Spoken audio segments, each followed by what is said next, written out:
Ako si Sara Duterte. Tatakbo bilang Pangulo ng Pilipinas. Ako si Edgar Mejorada, taga Bohol. Susuportahan ko po si VP Sara sa kanyang kandidatura sa 2028 election.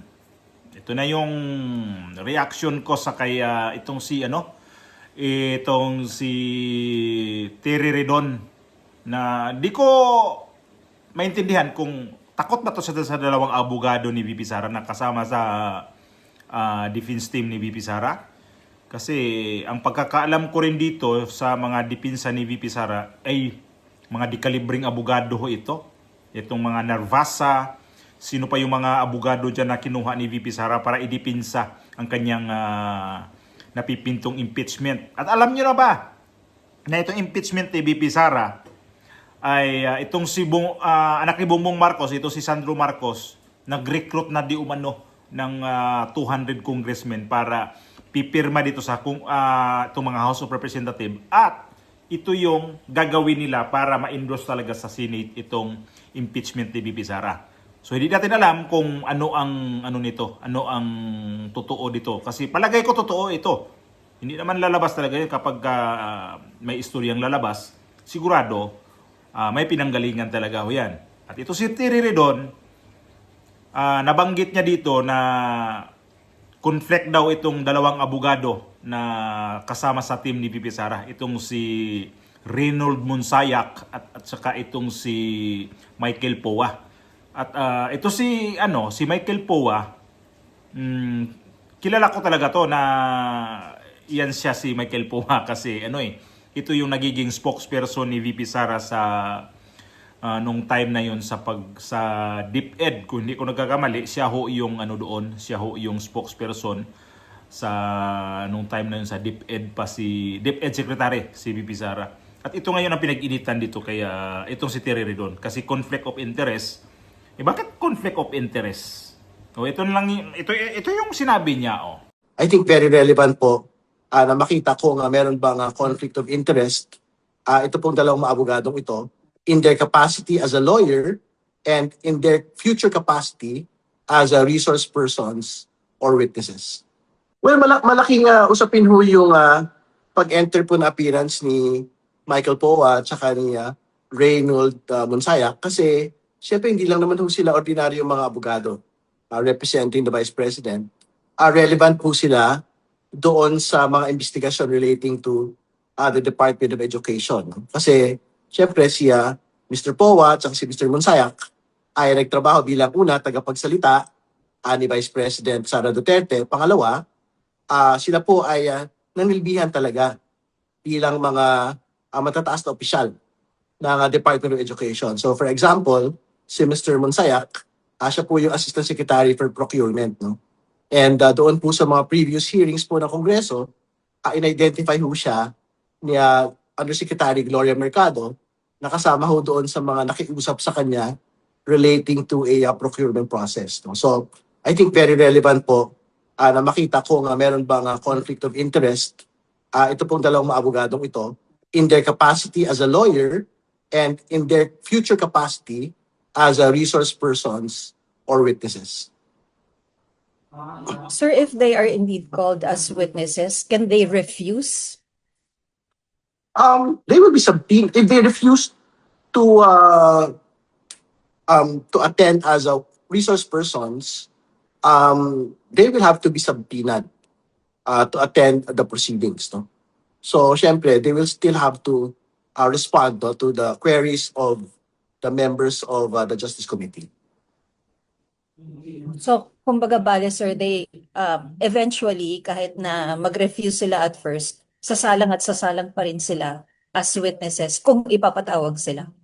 Tama po yun, kasi very relevant po talaga yung kanilang participation. So, napangalanan, for example, si Mr. Monsayak in the previous congressional proceedings. So, he will be given the opportunity to also to provide his defense. No? Diyan po sa bagay po na yan. And for him to be also interpellated by members of the committee. Si Mr. Powa, ganun din. Kasi syempre, naging bahagi rin po siya nung po mga high-level work with the Vice President. Sir, would you know if as of today, kung meron ng reply or answer si VP? Wala pa. No? So mag-aantay ho ang komite until Monday next week. No? Dito po sa pagsagot ng ating pong Vice President, dito po sa notice to answer ng House Committee on Justice. Thank you, sir. Questions?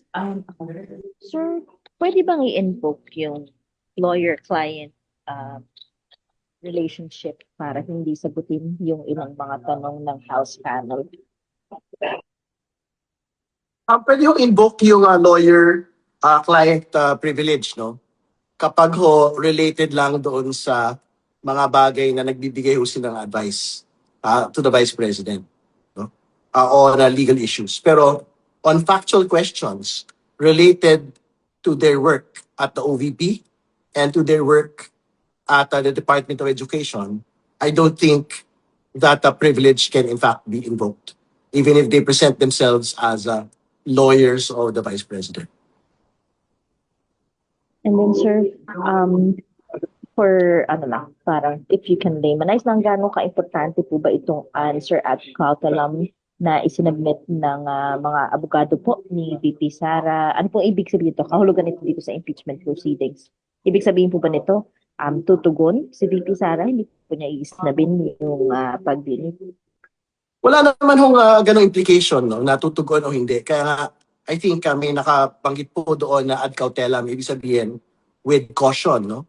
Ibig sabihin, nagpapakilala lang po ang mga abogado nakakatawan kay Vice President Sara Duterte in impeachment proceedings. Pero I think they are reserving their right to actually, firstly, to provide an answer, and secondly, to continue cooperating with the Justice Committee in this impeachment proceeding. So I think iiwan mo natin sa fact lang na these are the lawyers of the Vice President representing themselves before the House Committee on Justice. Ganun ba yon? Na porket itong dalawa ay sumunsayat at saka itong si Michael Poa, may nakikita siya dito na para siguro ano nila na advantage si VP Sara dito sa dalawa na to. Pilit nila, ito yung ano nila, na pilit ipatanggal itong dalawa. Kasi narinig naman natin ang sabi niya. Ibig sabihin talaga kayo, Ridon, ikaw pa naman yung napakabalbahutog mo, Ridon. Kasi ikaw yung tinanggal nung time na yun si dating Pangulong Duterte na tinanggal ka kasi panay ka biyahe. At ang pera na ginastos mo, pera na taong bayan. Kasama to sa na itsapuira ho to dati ni dating Pangulong Duterte. Gawa nitong panay biyahe daw ito si Terry Ridon.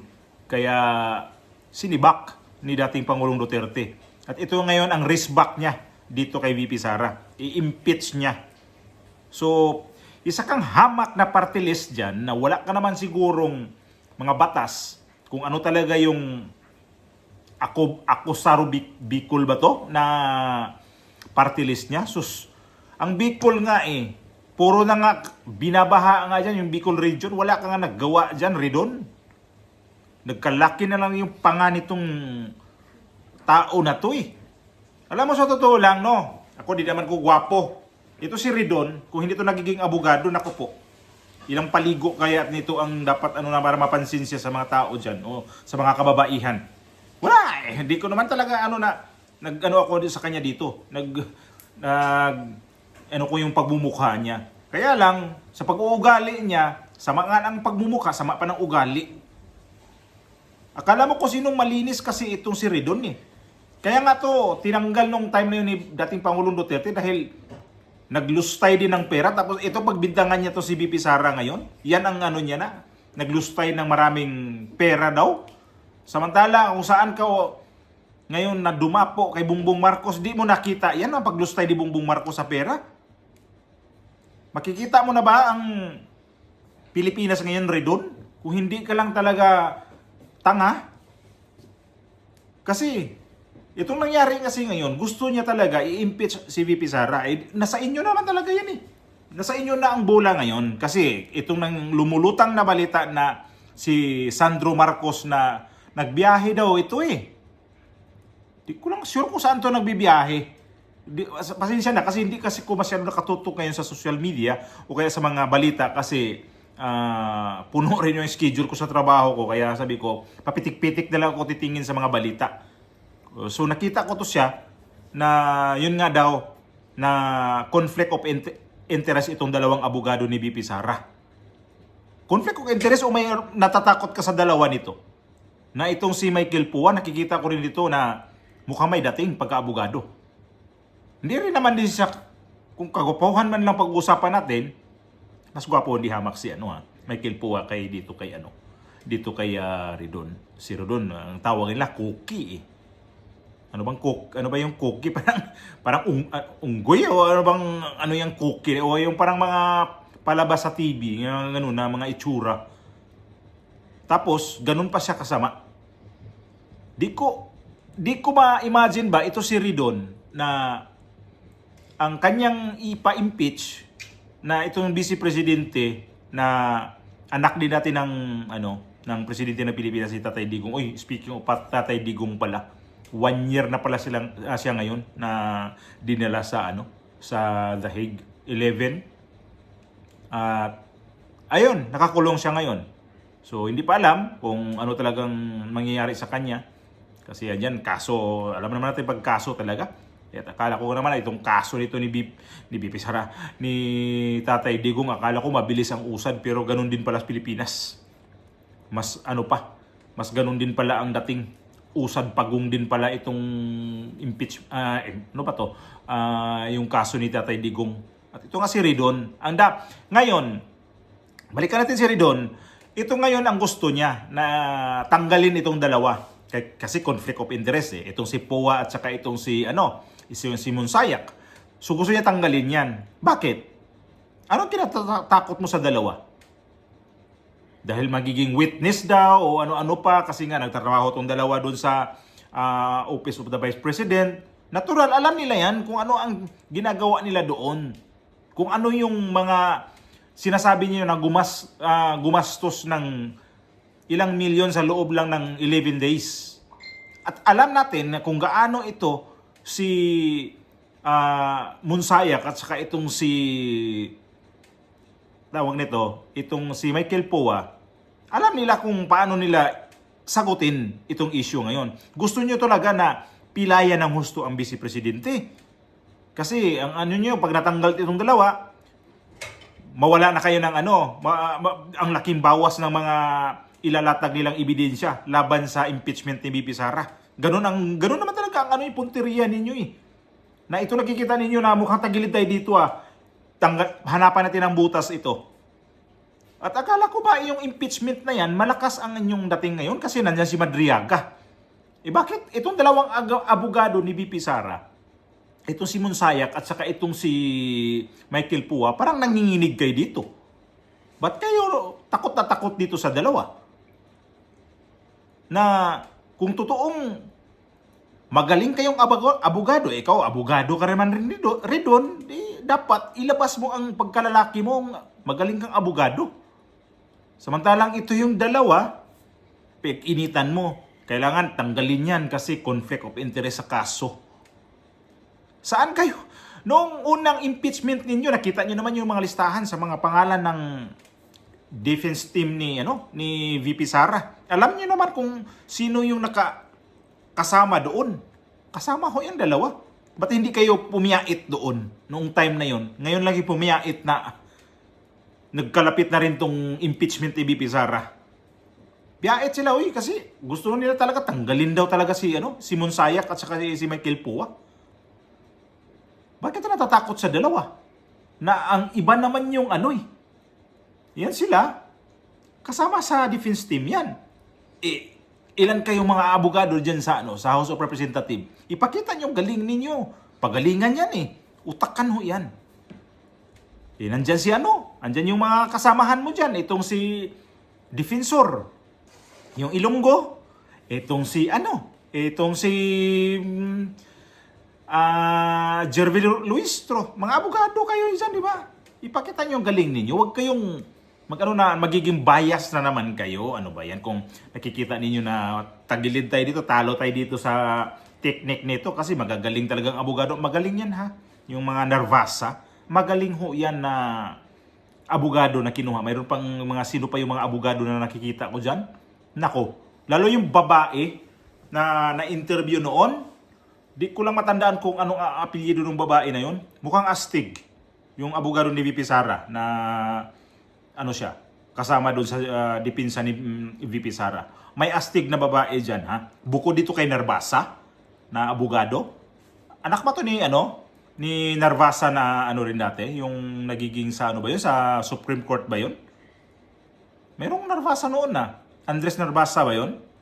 Hindi pa kasi masyado doon sa politika nagkisaw-saw ba? Hindi kagaya ngayon. At ito ngayon, yung Narvasa, matinik daw ito. Daw. Pero totoo nga, kasi nga nakita nila yung noon, nung nilabas yung listahan ni VP Sara na ito yung mga dipinsa niya, ito yung magiging abogado niya. Oy, nanginig, oy. Lalo yung sinabi na kasama pa si Tatay Digong na magiging dipinsa sa kay VP Sara. Ay, lalong doon sila. Doon yon, isa rin yon na pinadala sa dito sa Dahig, si Tatay Digong. Dahil takot na takot sila noon. At ito nga, hindi nyo ba alam na yung asawa ni VP Sara, abogado yan, di ba? Ang dami nilang magkumpanyero dyan, kumpanyera dyan. Magtulungan ho yan. Yung siguro iba dyan, sige, di na kami kukuha ng mga bayad-bayad dyan. Ang importante, labanan natin itong mga congressman, itong mga mga ugak. Gusto nyo talaga i-impeach si VP Sara? Sige, i-impeach nyo na. Akala nyo ba kung ma-impeach si VP Sara, libre na kayo na yung gusto nyo yung ikandidato pamalit, yung lalaban kay VP Sara, yun ang ibubuto sa mga tao, nagkamali yata kayo. Mag-isip-isip naman kayo. E paano kung may isa pang Duterte dyan? Ay nako, buti ko si VP Sara lang isang Duterte dyan. Mayroong mga Duterte pa. E paano kung yan ang mabunot nga? Pag yan ang binunot, tapos yan natatakbo, ano na naman gagawin yung issue? Redon, umayos ka kasi kala mo kung sino ka nag-interview, kala mo sobrang galing ka, kurakot ka rin, huy, Redon. Hindi ka naman siguro tanggalin dati sa posisyon mo na kung hindi ka rin kurap. Ngayon, akala mo kung sinong malinis kang tao, Redon. Nakakabuisit lang talaga. Yung mga tao ngayon na akala mo kung sinong malinis, naghabol dito sa kawatan daw na VP Sara, yun palang naghabol din, kawatan. Yan yung kasabihan. Kawatan, galit sa kapwa, kawatan. Pare-parehas lang naman kayo mga politician, mga kawatan ni. Ako, di ko naman sinabi na sobrang linis itong mga Duterte. Pero compare natin sa ibang mga kawatan dyan, mas okay to sila. Yung iba nga dyan, sobrang kawatan na sinungaling pa sobra. Di hamak na dapat talaga may karma na sa inyo talaga. Kasi akala siguro na itong mga to, pang habang buhay na yung mga posisyon ninyo. Ay, naku po. Hindi nyo alam na bukas makalawa, mag-iba ang ihip ng hangin. Ako, tingnan natin kung saan kayo pupulutin. Abangan namin ho yung ni Redon, yung reklamo niya. Ba't ka magre-reklamo, Redon? Pahuway ka, hoy, Redon.